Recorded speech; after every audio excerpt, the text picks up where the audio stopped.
সন্তান সন্ততি স্ত্রী পুত্র পরিজন দিয়ে কোনো উপকার কারো হবে না।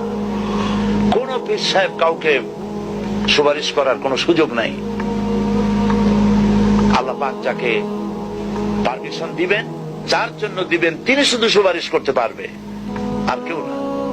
কিয়ামতের দিন অনেক মুরিদ নিয়ে এক এক পীর উঠবে, মিথ্যে কথা। কুল্লুহুম আতিহি ইয়াউমাল কিয়ামাতি ফারদা। আল্লাহ পাকের দরবারে একজন একজন করে হাজির হতে হবে। আল্লাহ পাক বলেছেন, আমার কাছে একজন একজন আসবা, মুর্দাবাদ জিন্দাবাদ দিয়া, স্লোগান দিয়া, মিছিল করিয়া আল্লাহর দরবারে যাওয়ার কোন উপায় নাই। আল্লাহ আর তার বান্দা, সুবহানাল্লাহ। আল্লাহ প্রশ্ন করবেন, বল এইসব কাজ করছিস কিনা? আল্লাহর কাছে জবাব দেওয়া কি কঠিন হয়ে যাবে সেদিন। এই জন্য আল্লাহ রাসূল তিনি নিজে এই দোয়া পড়তেন, আল্লাহুম্মা হাসিবনি হিসাবান ইয়াসীরা। আয় আল্লাহ পাক, তুমি আমার সহজ হিসাব নাও। তো রাসূলুল্লাহ যদি সহজ হিসাব চান, তাহলে আমাদের উপায় কি? আল্লাহ তুমি আমাদের সহজ হিসাব নিও। রাসূলুল্লাহকে প্রশ্ন করা হয়েছে, হুজুর সহজ হিসাব কি? হুজুর বলেছেন, আল্লাহ যাকে মাফ করতে চাইবেন তাকে একটা পর্দার আড়ালে নিয়ে যাবেন, জিজ্ঞেস করবেন, এই বান্দা এইসব কাজ করছো?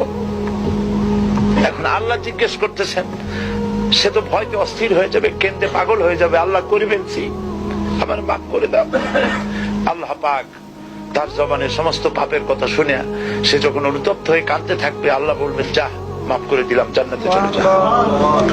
এইটা হচ্ছে হিসাব ইয়াসির।